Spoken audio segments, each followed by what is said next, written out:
Hello, everyone, and welcome to another episode of Healing Conversations. My name is Einav Avni. I'm an alignment coach and energy healer. This podcast, Healing Conversations, is really everything about natural healing for anything that is physical, mental, emotional, or spiritual.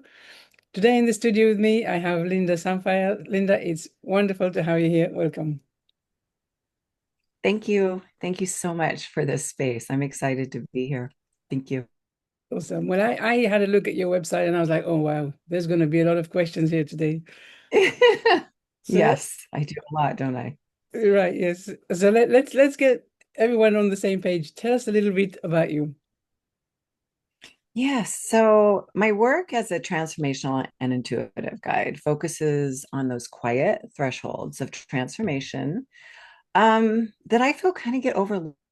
Our dream, our sleep space, altered states, the emotional in-betweens. So these places are where the body integrates, the spirit speaks, and real change takes root. And my journey began when my mother died when I was 2, right? Grief was shaping everything I became. I lived in my nervous system, unspoken. I learned to perform and stay small, pleasing, anticipating others' needs. So on the outside, I looked very high functioning, very dependable, but inside I carried this quiet anxiety and this emotional exhaustion. So um, I had this inherent belief that I needed to earn and prove myself for love.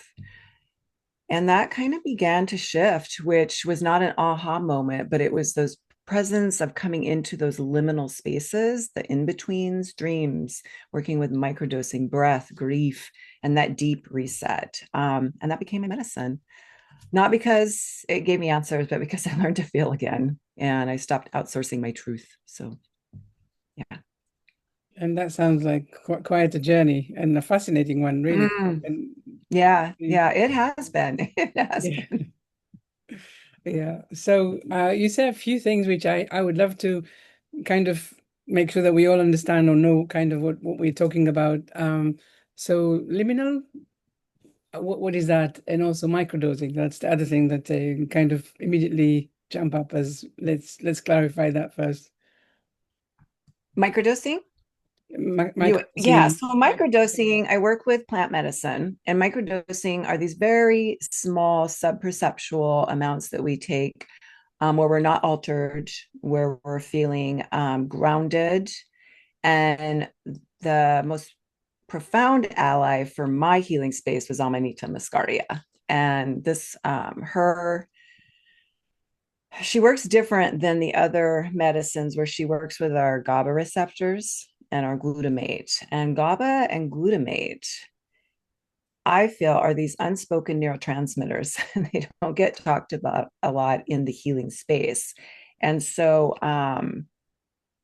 think of glutamate as the gas pedal to the brain and GABA as the brake. When glutamate is down, we're anxious, insomnia, functioning anxiety, and my glutamate pedal was down for a really long time.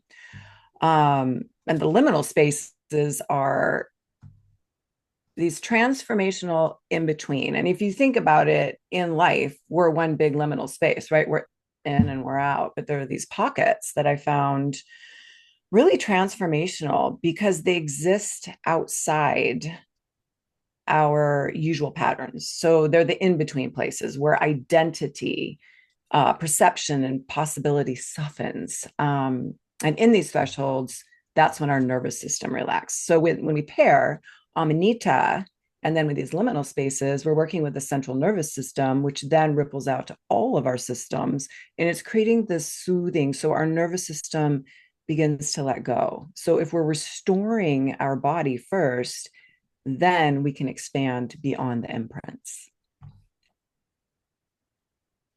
That sounds really fascinating. First of all, this in between pockets, I think that's really a very interesting way of describing things, especially because yes, we are so much of our days on automat, right? I mean, we just do things we're not even really intentional about anything, but here you are saying yes, No, but there are pockets. And so when do we meet these pockets? When do we come across them? How do we know that we are now in a pocket in opposed to in patterns and habits? it's awareness. It's just being aware. It's bringing our awareness to these spaces because awareness is that healing, and then it can integrate. So every time we take a breath, there's a liminal space. We can get going from room to room, right? And we just stop for that moment and we come back to the present. We look at there's ultradian rhythms that come throughout the day.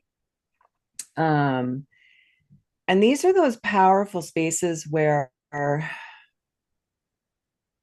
we might feel restless. We might feel like we need to move. That's a liminal space, and our bodies are actually asking us to tune inwards and pay attention. Driving from point A to point B, noon, the difference of the days, our seasons are liminal spaces. We then hit some big liminal spaces in our sleep space, in our dream space. So, sleep and dream, where there's before sleep and before REM, then going into after REM. And there are these places where our subconscious and our conscious meet and have a conversation. Really, really powerful places. That's more of an altered state.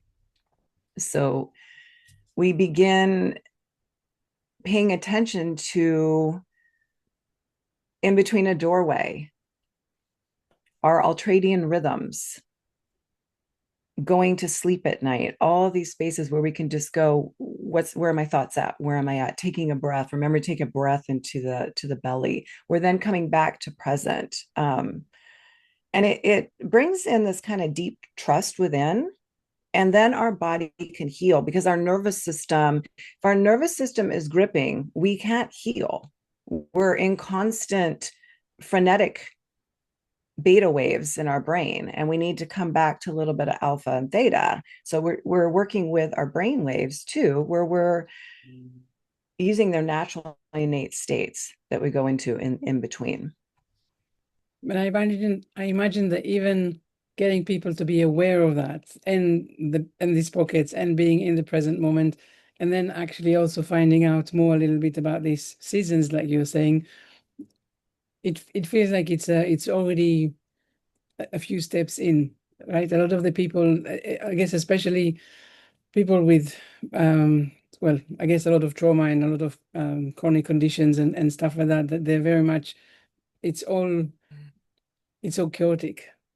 And to now say Mm, actually pay attention and change your the habits of your thoughts and your patterns and actually also how you access your nervous system or how you or how it can, I don't exactly know what the right term is, but how you notice it or how you operate with that feels like quite a big step for people.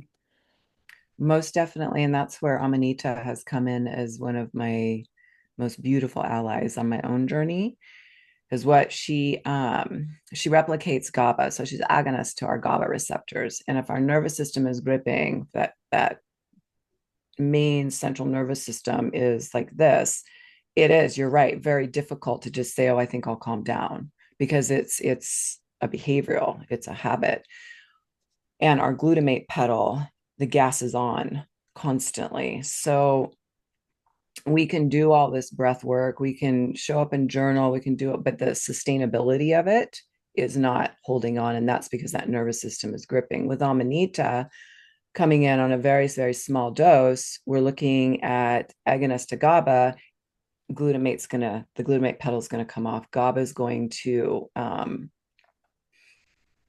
return into our central nervous system. We're going to begin feeling calm. At that point, the vagus nerve can drive. We're going from sympathetic to parasympathetic without really even doing anything. We can kind of feel it. And then the rest is up to us. Then we're bringing in, okay, now I can kind of pay attention to these liminal spaces. I'm sleeping. I look at sleep as our number one medicine. Um, and dreams as our original journey, and the medicine's bringing us back to that space of homeostasis. And I have clients who experience, once they start microdosing, within a couple hours, just this feeling of like the soul is being soothed. Our an ebb and flow, like there's a net that just came out to catch us. And then we can begin to expand and heal.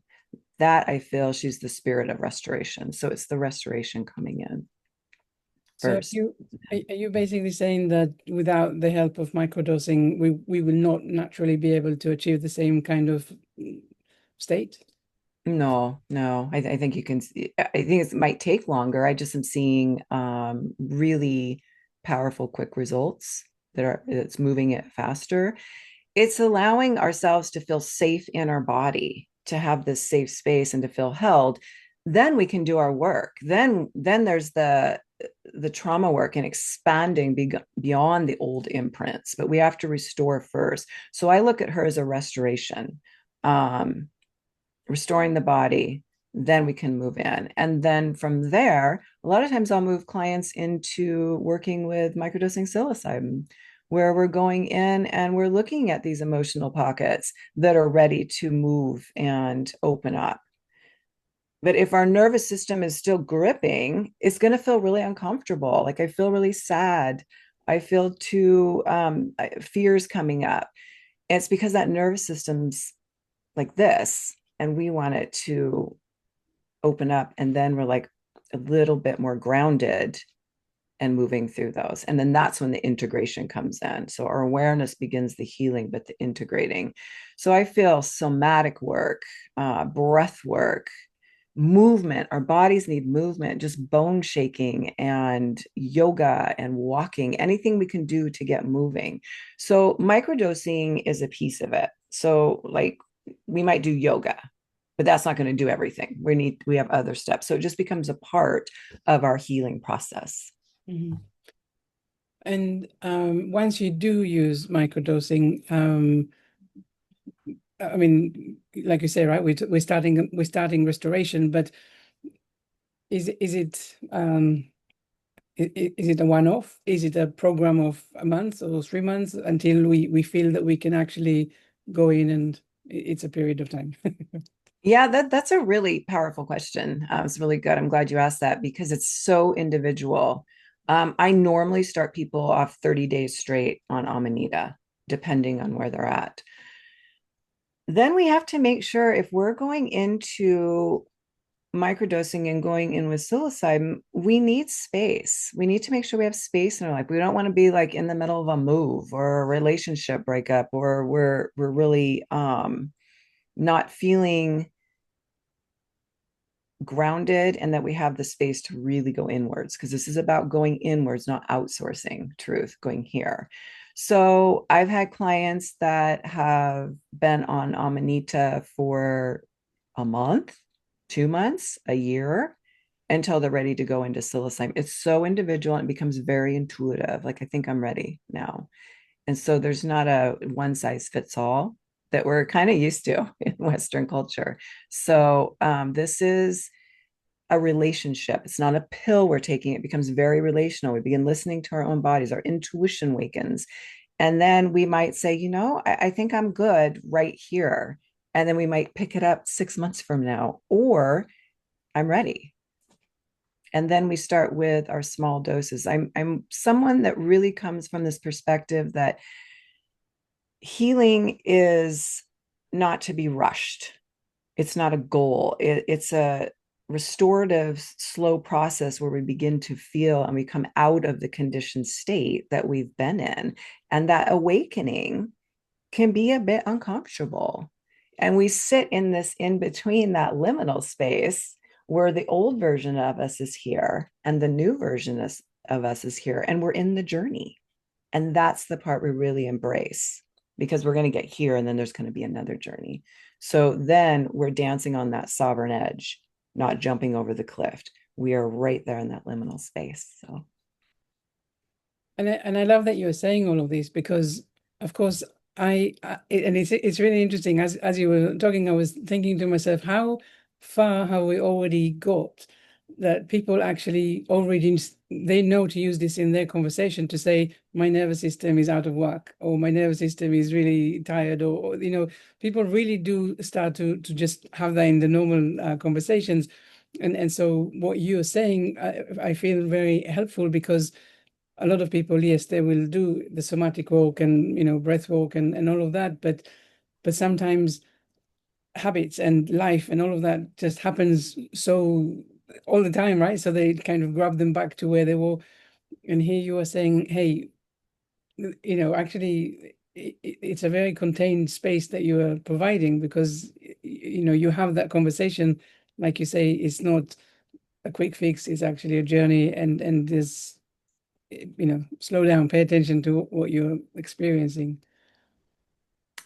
Yeah, and because we're moving from survival, we're co-creators and energetic beings, right? And we're either co-creating from survival and fear, or we're co-creating from that flow of freedom and awareness and surrendering and trusting here.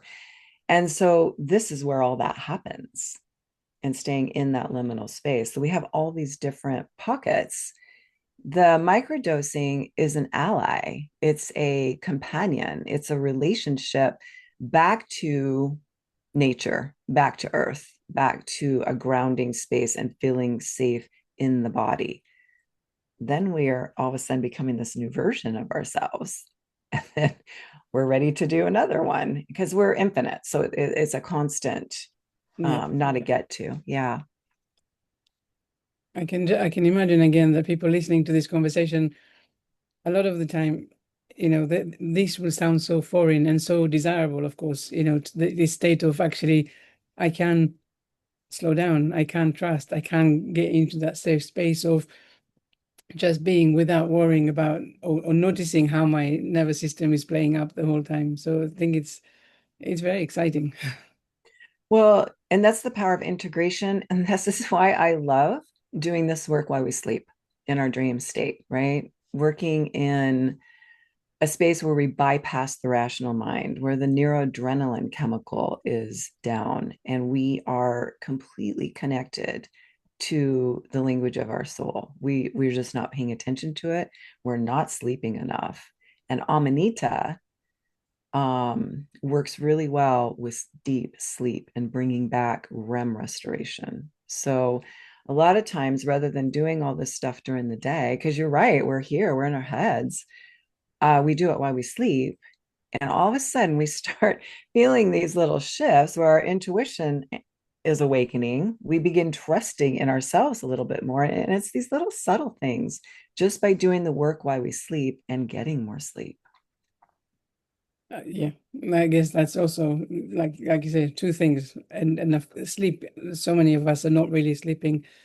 But before we move into the sleep situation, because I think there's a lot to explore there, I want to talk back about you a little bit, and what brought you to, I mean, you shared a little bit about your story and how you were feeling, but what made you choose this kind of path to move forward and bring this, into the world?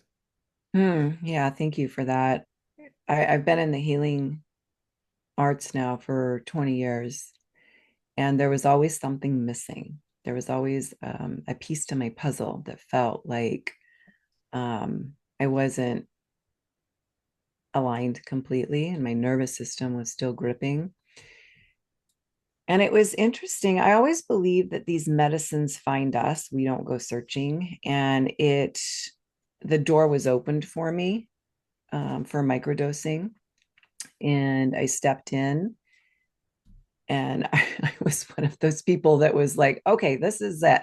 Just connect with my most powerful self. And it took me on a ride, and it asked everything of me. And I gave, and it was slow and restorative.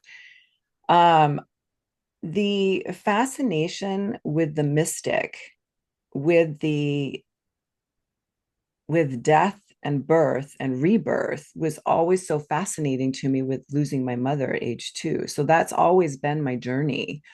Um, and I've always been very highly intuitive, a channeler, and bringing that trust in. and moving that forward was so important for me because I could feel deep in my bones that that was my path. So I was kind of one of those kind of hard nuts to crack. Like my belief systems were so strong and caring what other people thought because of that pleasing. And it led me into the plant medicine. And that was that final kind of dial that goes like this. Um, and I remember one day when I went on this journey, because it brings up feelings. So you do get uncomfortable. And this is where the importance of a container and having someone witness and walk with you on this is so, so important for it to stick. Because we'll want to go, no, no, no. And I remember sitting there one day, I was really hitting the depths of my pain, my grief, my loss. I didn't even know what it was. And I really didn't even need to know. And I was crying and I was just sitting outside looking up at the trees, just like in a ball almost, going, what do I do? What do I do with all this? I'm like, even death's not going to get me out of this one. What do I do? And the conversation between the ego and my soul, it was getting so confusing that I was just kind of like this inside. And all of a sudden I hear this voice come through that says, feel it, allow yourself to feel it, take a deep breath into your belly and allow this to come through. So I did. And there was an over sense of calmness. I'm not going to say that all of a sudden I was healed. I mean, it was the path upwards. Um, but it was the plant medicine and the microdosing that opened those doors enough that I could actually look in on those depths. Mm. And that was my journey.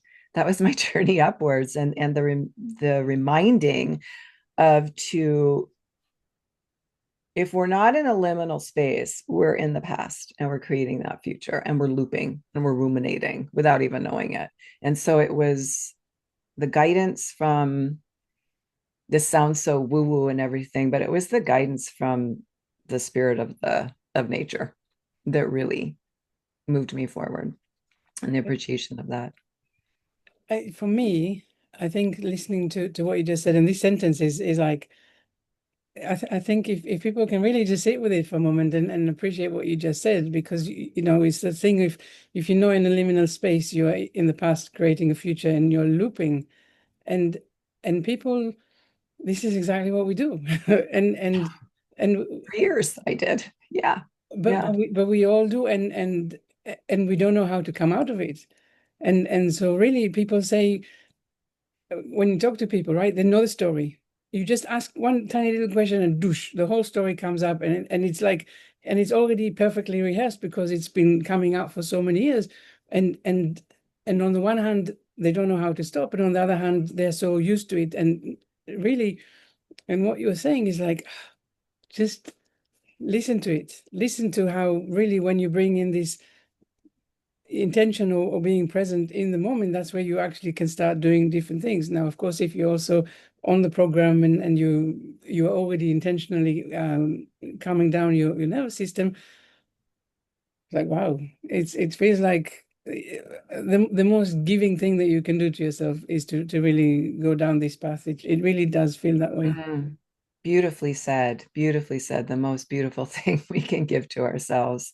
I've had clients call me within 3 hours of beginning microdosing with Amanita and say, "Does it work this fast? This should have been the most stressful day of my life, and I feel so calm." Um, and it's beautiful. I have people calling me with blood pressure dropping, insulin levels dropping, um, regulating themselves out. It's I'm in awe of this medicine. And I never thought going into microdosing Amanita muscaria would be my most important, profound ally. Um, and it's interesting. She has a very interesting relationship with the forest. So she's the only mushroom that cannot be replicated, cannot be synthesized, cannot be grown inside because she has this mycorrhizal relationship with trees. And so it's this root fungi system where there's this exchange of minerals and water. And she picks certain trees, birch and fir and spruce. And I look at that. It's interesting because the central nervous system is kind of that gatekeeper of a lot of our other systems. GABA and glutamate are these neurotransmitters we're not paying attention to. So in the psychedelic world, Amanita is not the most mainstream talked about microdosing. We're not looking, we might go to vagus nerve, we might go to parasympathetic central nervous system, GABA and glutamate. And so these three kind of unseen work really together in a really powerful way. And she's known as the gatekeeper of all the mushrooms and one of the oldest on the planet, where we see her in petroglyphs, where we experience her in the Bible as Soma. So I think she's the medicine of our time right now, as our world is very, very frenetic. A lot of chaos. And it doesn't surprise me she's coming forward. So she showed up for me, and that's how I bring her forward.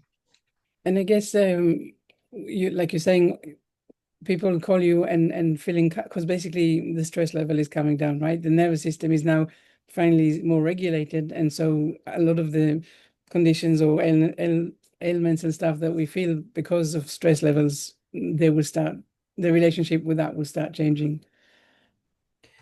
Yeah, it was interesting when I began microdosing Amanita. And to tell you the truth, I really didn't feel I had anxiety. Like it was so normal for my system that I was just like, well, this is just the way it is, right?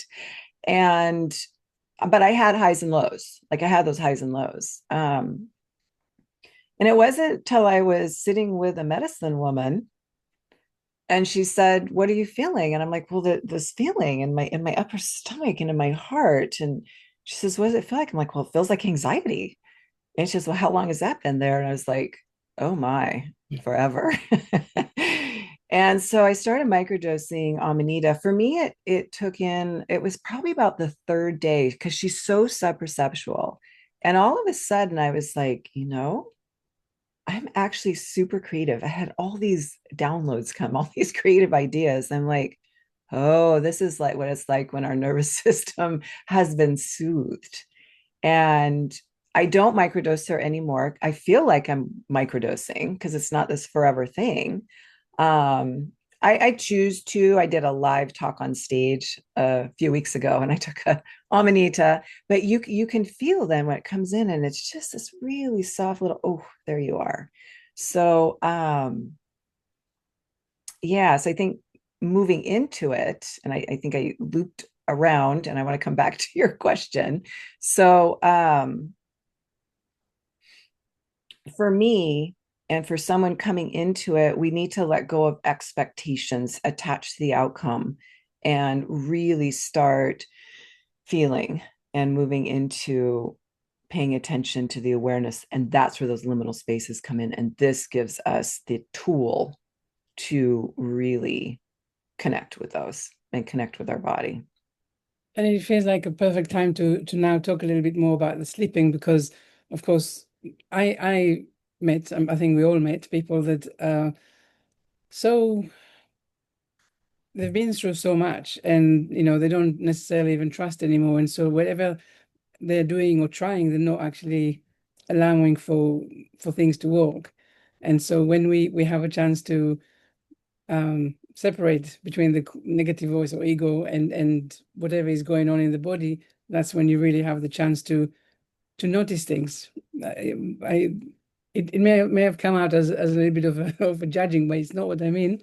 I just mean that I was just talking to someone yesterday, for example, and it's like, I mean, she's been going through her chronic conditions for such a long time, and at the moment, all she wants to do is to heal. But now it's like, when is it going to happen? And it's not happening. It hasn't happened yet. And it's that kind of constant conversation that if you start talking about it consciously in awakening, I guess it's more challenging than when you do this in sleep. That's kind of how I'm understanding everything that you're saying. But Well, maybe because we don't have to do anything when we sleep. exactly, Yeah, exactly. we're just sleeping. It sounds a lot what you're explaining, this person, kind of similar to me. Like, it's like, when's it going to happen? When is this? And why is this? And I've always been a pretty big dreamer. And not that you have to be a big dreamer for to work with your dreams and your sleep state.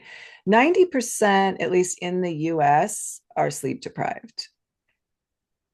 And Amanita works with sleep restoration and REM restoration. I also, as you're explaining your client, and I was also really busy. So, and I loved sleeping. So I thought, well, that just sounds really good. And we have these 90-minute cycles we go through each night. It's the NREM and the REM that are so powerful and we're missing out in. So the REM is processing our emotions, right? It's where we integrate our emotions. It's where we're moving through that stuff. If we're not there, it's coming into the waking state and we're just frenetic all the time. The NREM, oh my gosh, we're cleaning out the beta amyloid protein linked to Alzheimer's. So if we're not hitting these states, we're not healing fully and we're missing this whole space. I worked last summer with a African Sangoma, and he shared a story with me about a man in a Kosa tribe who had forgotten his dreams. And in this tribe and many cultures in Africa, if you're not dreaming, you're sick. So you would need to go sit with an elder and they would bring your dreams back. They'd be working with your sleep to restore. And then they'd watch you daily because if you're sick, your whole village is sick. Um, so with Amanita, we're getting more REM. We're bringing that back. We're getting that NREM. We're training our body to really move into our sleep state as a sanctuary, as a healing space where we get to just let go and let our bodies take over. We're meeting the soul, Carl Jung, right? The two pathways to the soul are dreams and imagination. So we're working with both of those. I love that. Yeah. But when you say we're walking, with all of that, in sleep, is it about the time that you're taking um, what is it that you're taking actually? The Amanita, Yeah, but in what or way is it coming? oh yeah, like the Amanita or psilocybin, the microdose. It's really going to depend. For a moment, I would take Amanita at night, and then it became a little bit too much for me. I was too much in a liminal space. Um, and so I backed her off till about noon. So we kind of play and see. Most people are fine taking about an hour before going to bed. If we're having a lot of anxiety, we might want to start in the morning, but it's still going to transfer over to our sleep because it's the central nervous system, right? The nervous system is soothed, and that's why we're sleeping. But is it, I was just trying to think, is it a liquid thing that you're taking, or is it a pill shape, or? It depends. Mine are capsules that I take, but there's also I have a sourcing in the UK and it's a tincture. So But why is not everyone taking that? I mean, I know that the culture of antidepressants and anxiety pills and all of that is so, I mean, of course, we're not even talking about the pharmaceutical and that.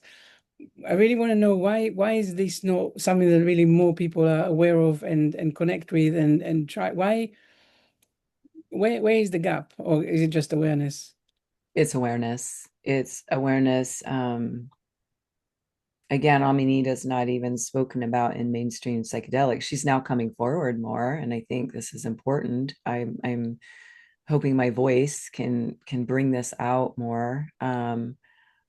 I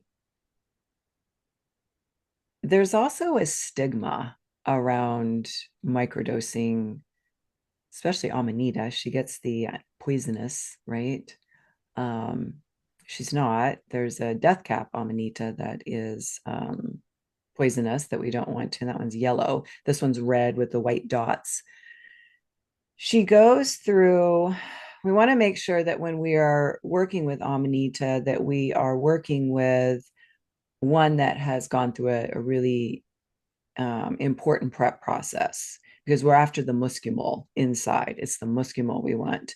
And her components are ibotenic acid and muscimol. So it goes through a dehydration process so that we're just working with the muscimol, and that's the agonist um, to the GABA receptors. As for, and we have to remember that she's not shutting us down. Like a lot of these pharmaceuticals are shutting us down. They have their place, they have their moments, but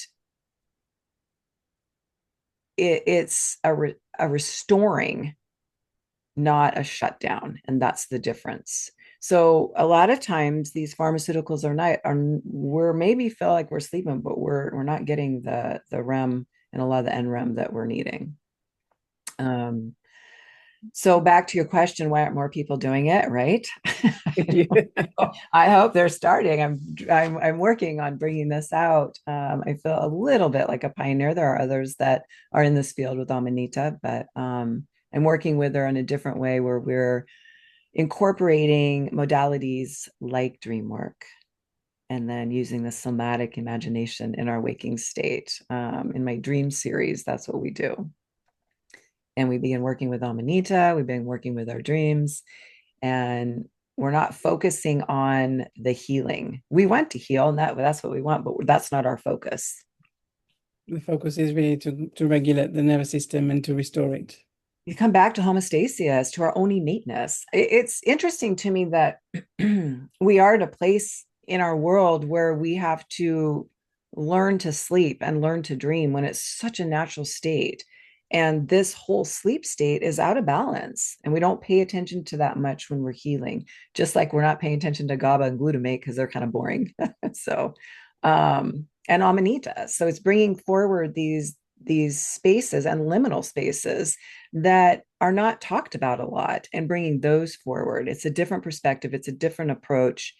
And I'm seeing results like I've never seen before, where it's an unfolding, Mm-hmm.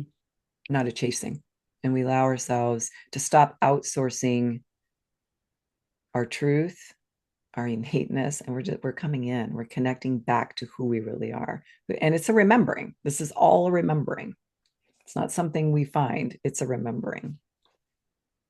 Well, it sounds truly profound, really, and like an opportunity to jump out of the rat race and the chasing and the blah blah blah blah, blah all the time, and really to take a step back and connect with yourself and who you are and who you came here to be, and uh, really a fascinating thing that actually sounds they could be very beneficial for anyone, these that already know that the nervous system is out of whack, but maybe probably most of us because, Yeah.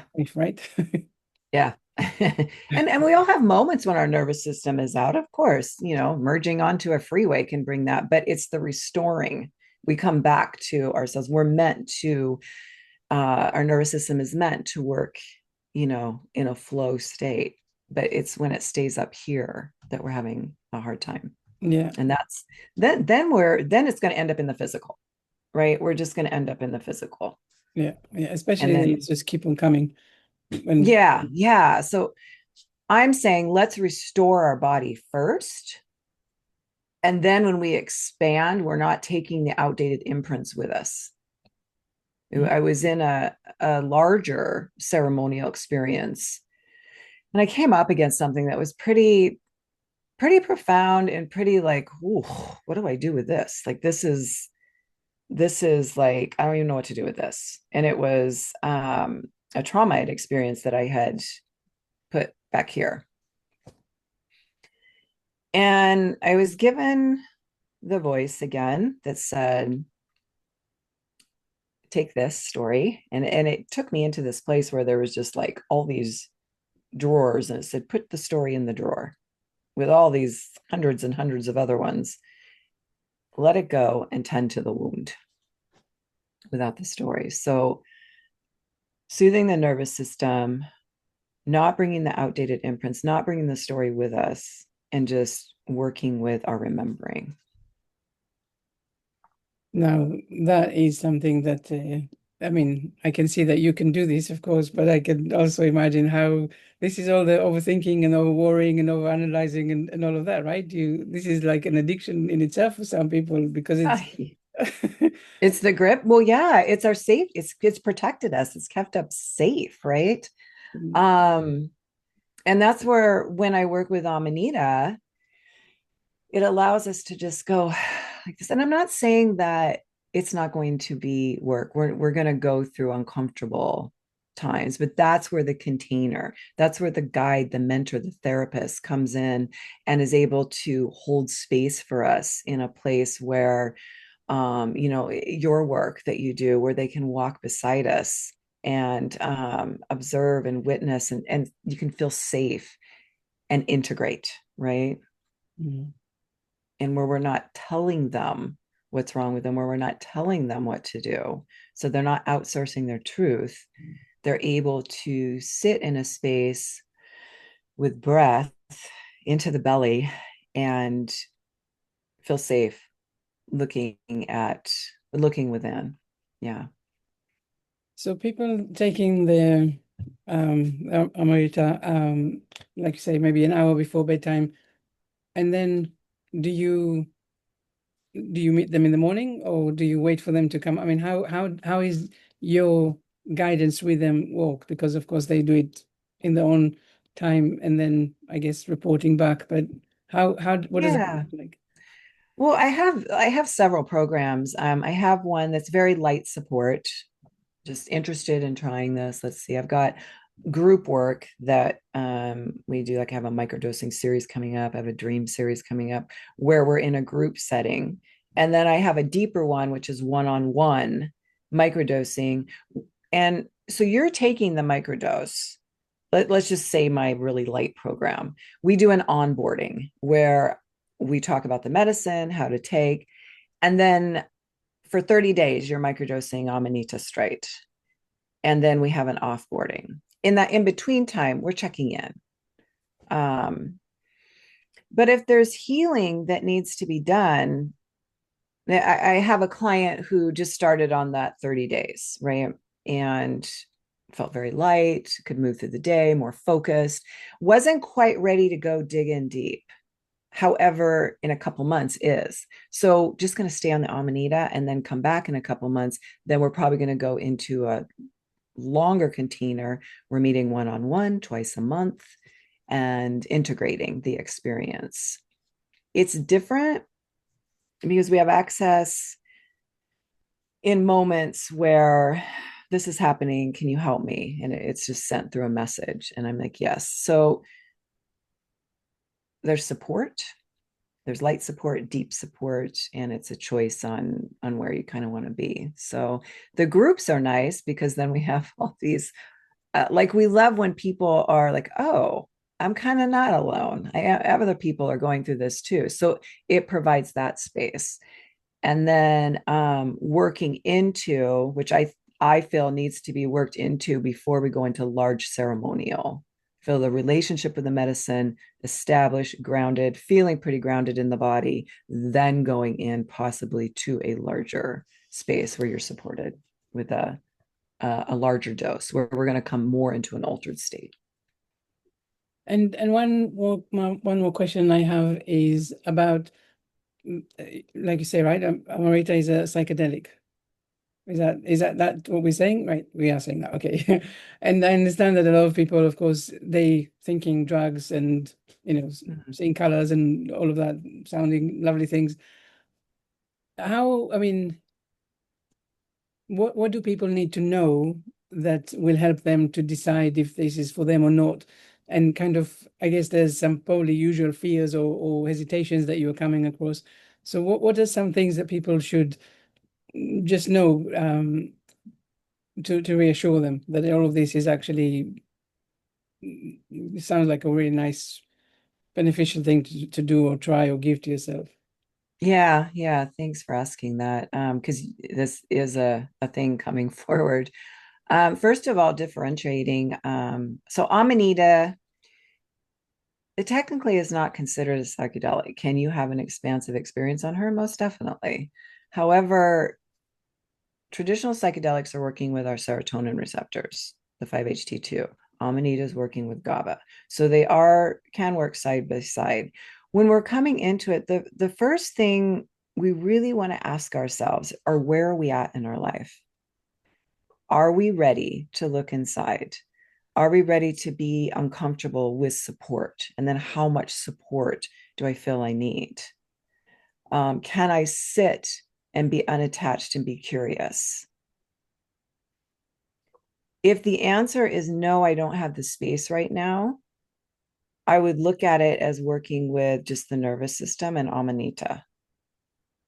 Um,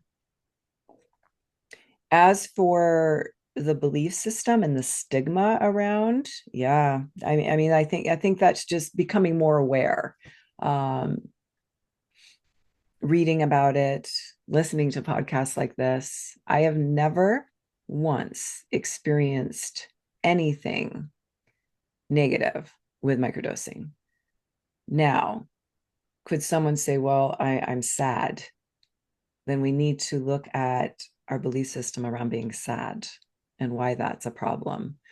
Does sadness come up? Do our bodies, like, I just feel so tired? Is the medicine saying you need to slow down? Your body needs to restore. You need to take a nap. So we're listening to the guidance of our body. And many people are like, oh, I feel so good. I feel so much better. That was not my experience. I did right in the beginning. And then all of a sudden we went in. So awareness, education around it. They're doing so many studies. So much is coming forward with the psilocybin, other psychedelics. Amanita is beginning to move forward. Again, I'm hoping my voice helps this some. And so it's really checking in with us. Am I doing this so I have a better job or so that my relationship changes? It might, but we don't want to be attached to what that looks like. It's all inward. Am I ready to go inward and look at myself and stop outsourcing my truth? To me, this is it's really fascinating, and I think yes, there will be people that are ready and they've tried everything already, and they will hear this and think, okay, maybe I'll just try. Of course, other people might be still uncertain or in a judging situation, so fine, just park it and come back when you're ready. It will be here. It's okay. But it really does sound like. Yeah. I I've began people with just working with dream tracking just to get in that place. Like, just dream track. We don't even have to take any medicine, which is not about interpretation. It's not about figuring out what our dreams are saying. It's about relationship. So we're beginning a relationship with ourselves. Then that can begin shifting. So sometimes we're just starting there. And dream tracking means what? So yeah, dream tracking it's just the practice of tuning in. So being able to just for a moment check in the morning. How am I feeling? Was there a symbol in my dream? And writing it down without it needing to know what it means. So it's an invitation to notice the body. It starts building. So let's say my father recently passed and he came into my dreams. I don't need to know. It felt good. It was beautiful. However, I don't need to know why or what it was.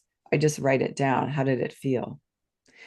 It starts building memory recall. It starts expanding our long and short term memory.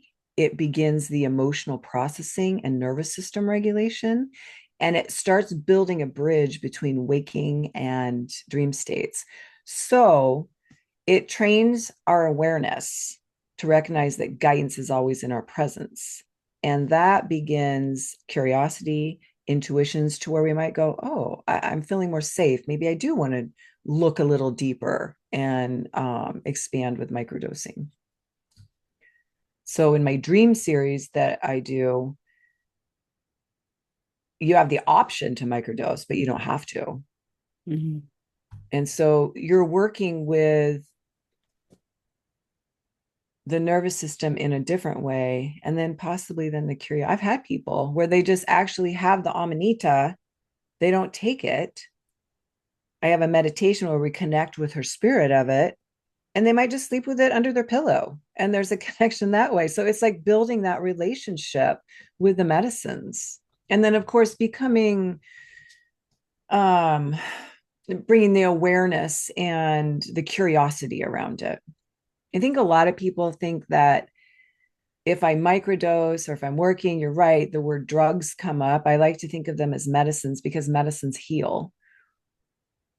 And when I look at drugs, I think of it as escape and shut down. So we start seeing the difference. And the perspective that that's what's happening. We're not going to be altered. If you're altered when you're microdosing, you're not microdosing. Like it's too much. The experience would be colors just seem more vivid. I just feel more calm. I feel in my body. I'm connected to nature more. Animals are showing up. Hummingbirds, for me, were huge. So they're very beautiful and subtle that shows up. And it's the waking up process. And it feels very different to, like we say, right? When your nervous system is not regulated, and you don't have the space even to start actually examining or exploring what is going on. So it really does feel very, very expansive and giving, and I'm very grateful for this conversation.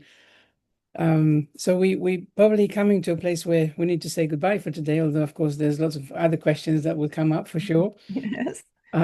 So maybe I'll just ask what is either one question that comes up a lot when people first get to know about this, or what message you would like to leave our listeners with. Either of these. Yeah. Yeah. Thank you. Yeah. And thanks for this beautiful conversation. I think the message is to really become curious about ourselves, to begin coming inward to the body. If we're constantly outsourcing and looking for a fixing, we're looping.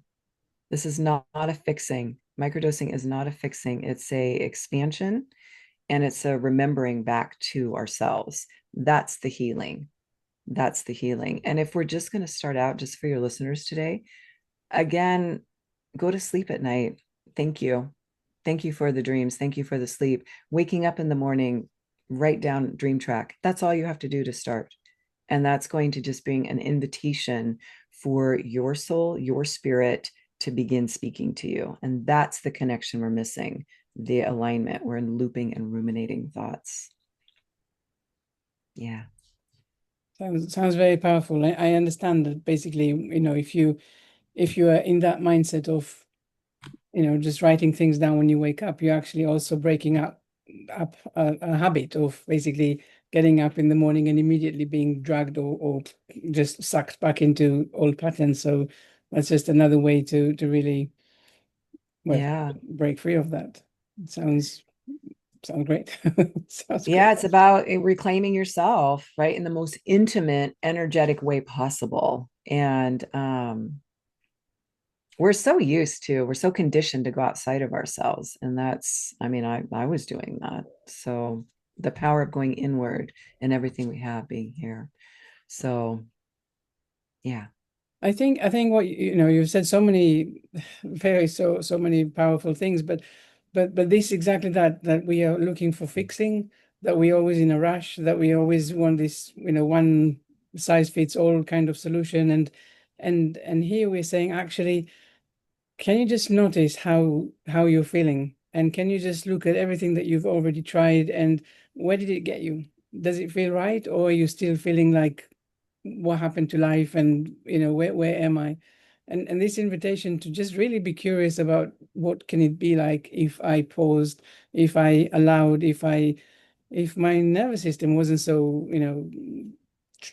ping pong all the time kind of thing. So I really hope that people listening to this will start feeling a little bit more curious about what this can do Yeah. for them. Yeah. e- Exactly. Beautiful. Because it's that moment you realize I don't have to live from conditioning anymore. I can choose presence, Yeah. right? I can choose to be. I hit a point where it was like, oh, actually, all my stories I hung on to were just experiences, and they all kind of make sense now. And that was no longer, in the blame or the anger and all of that over it. Everything made sense. Mm. Yeah. Well, it sounds really really quite incredible. So of course, for everyone watching or listening, all of your information will be in the show notes, so they're very welcome to get in touch, get curious, ask questions, and do what feels right to them. Thank you, Linda, so much for being here with me today. I really Thank you, appreciate Anna. our conversation. Oh, thank you. It's so Yeah, beautiful to be in your presence. So beautiful. Yeah. Thank you. thank you very much.